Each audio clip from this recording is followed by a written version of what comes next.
So Sam Darnold went from being a former first-round failure in 2018 to a potential future league MVP in 2024. How the heck did that happen? He's nearly thrown double the touchdowns Patrick Mahomes has through 5 games this year and is helping quarterback one of the hottest offenses in football as they head to their bye week undefeated. And in today's video, I'm breaking down the fall and epic rise of Sam Darnold. You know, the Sam Darnold that flamed out in New York and Carolina, then sat behind Brock Purdy last year and looked like he was on his way to being a career backup.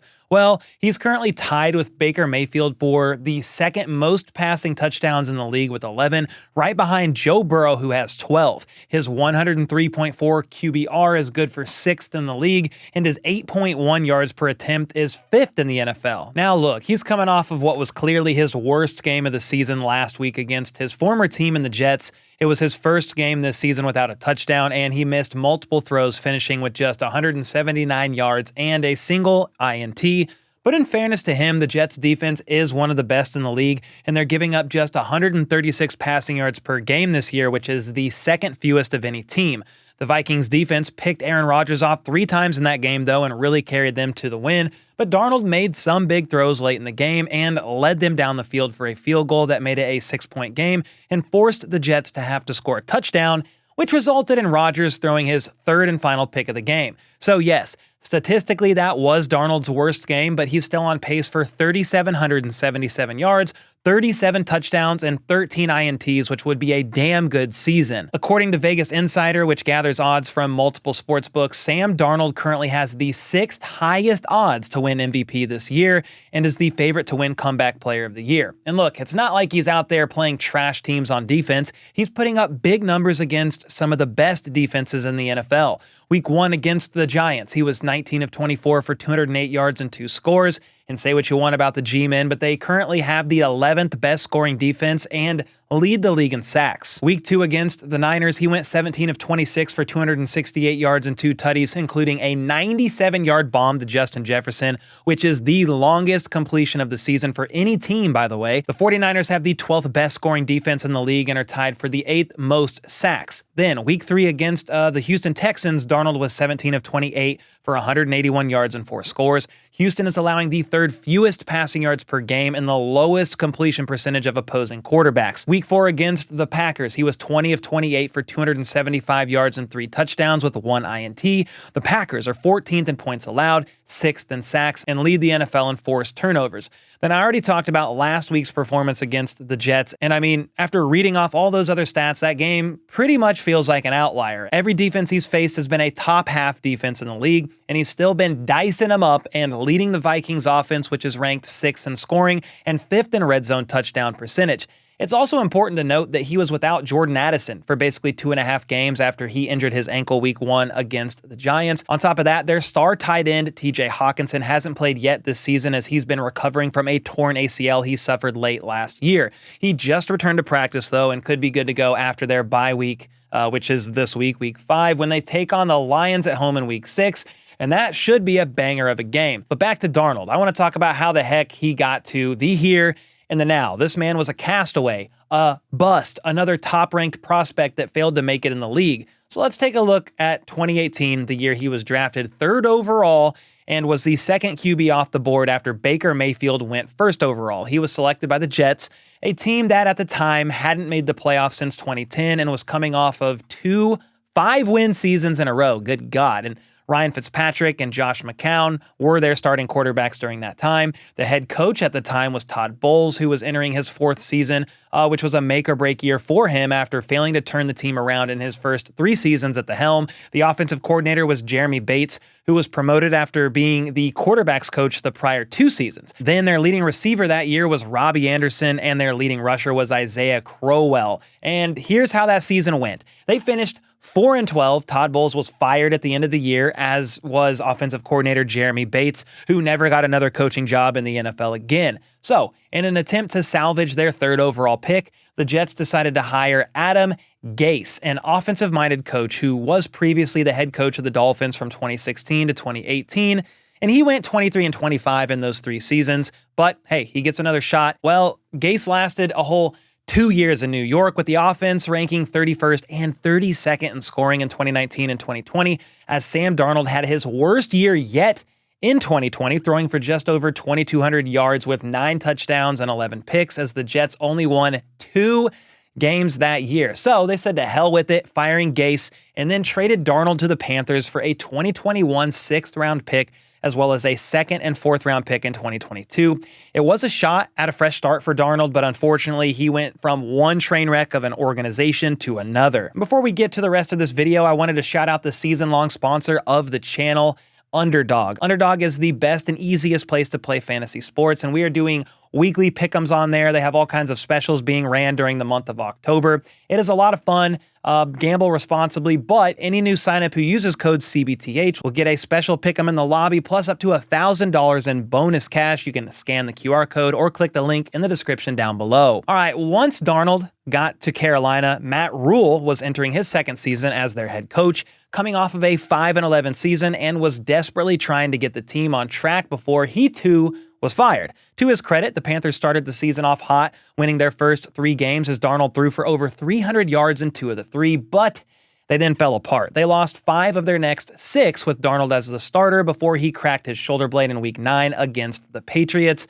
The team then opted to re-sign the 32-year-old Cam Newton, who came in and valiantly led the team to 5 straight losses, before Darnold came back for the last 3 games of the season and heroically led the team to another 3 losses. Darnold stuck around for the 2022 season, though, but Carolina traded for Baker Mayfield, who won the starting job in camp, sending Darnold to the bench. However, Baker struggled big time, losing 4 of the first 5 games, and the team then fired Matt Rule just 5 weeks into the season, kind of like New York just did with Saleh. Anyway, the team made Steve Wilks the interim head coach after that and was forced to turn to PJ Walker as the starting QB because Baker suffered a high ankle sprain in that Week 5 loss, and Sam Darnold himself was on IR after he was dealing with a high ankle sprain of his own.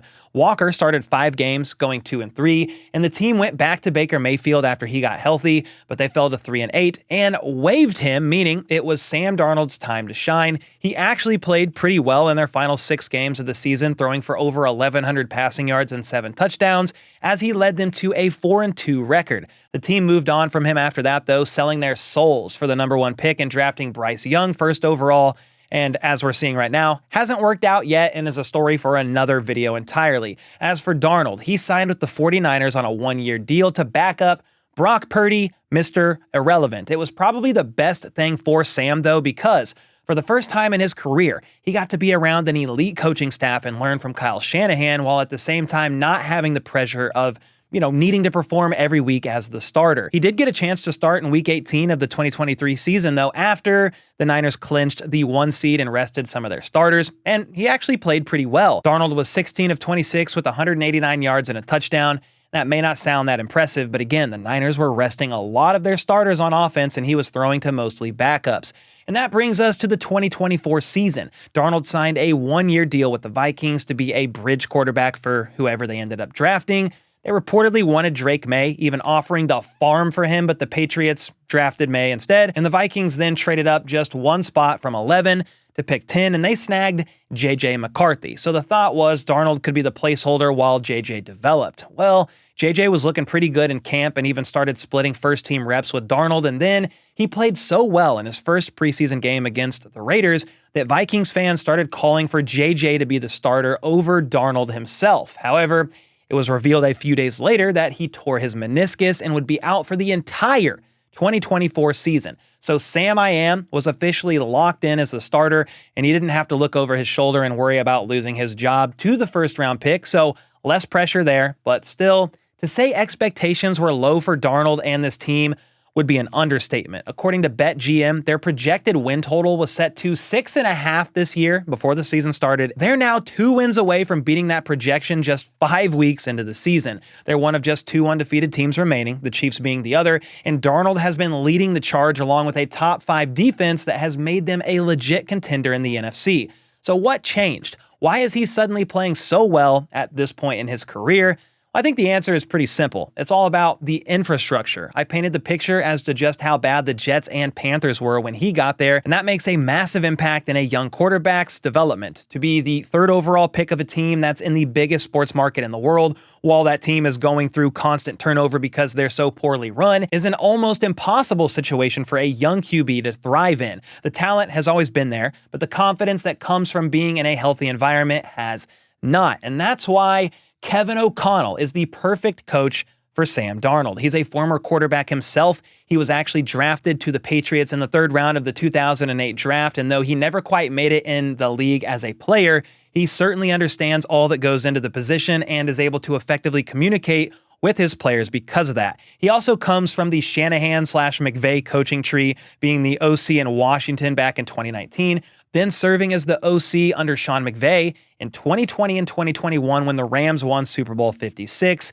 beating the Bengals. I really enjoyed that. Anyway, in his first season as the Vikings head coach, he led them to a 13-4 record with a top 10 offense in both yards and scoring. Then last year, Kirk Cousins went down with an Achilles tear in Week 8, and he managed to drag this team to a 7-win season, somehow ending with the 10th most yards in the league while cycling through Josh Dobbs, Nick Mullins, and Jaron Hall. Many consider him to be one of the best play callers in the game, and it's honestly hard to argue with that. Beyond coaching, though, look at the talent on this Vikings offense. Justin Jefferson, Jordan Addison, Aaron Jones, TJ Hawkinson when he's healthy, and possibly the best tackle duo in the league with Christian Darrisaw and Brian O'Neill. This is what happens when you become part of a sound organization from top to bottom that can draft well, add quality talent in free agency, and coach very effectively. So yeah, Sam Darnold has been given a major opportunity in Minnesota, and he has certainly seized it so far. I'm happy for him, honestly. It's rare to see such a significant turnaround in a player's career, especially a highly drafted quarterback who gets labeled as a bust cycling through multiple teams.